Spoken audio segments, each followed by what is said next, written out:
My name is Shannon Lloyd and I'm a physical therapist with Advanced Rehabilitation in Rome, Georgia.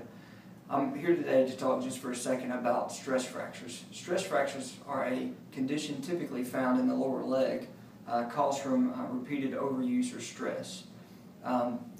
Typically the most common cause of stress fractures are when somebody tries to increase the intensity of their activity too quickly or too much. It can also occur from bad shoes or inappropriate shoes or changing playing surfaces, such as going from football to a basketball court. Some of the risk factors for stress fractures actually occur if you're female, you have an increased risk of it, or depending on which sport you're playing. If you're playing a sport where you do a lot of running and jumping, it makes you more likely to get it. You can also get it if you have tightness in muscles or weakness, or sometimes if you actually have a bone hardness density issue.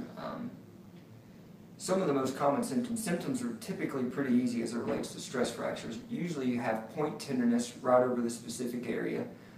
You might also have a little bit of redness or heat from that area as well. Diagnoses are typically made by a physician, and they can typically include an x-ray, an MRI, or a bone scan. And the most effective treatment is typically rest. You've got to take some time. You can't work yourself through this.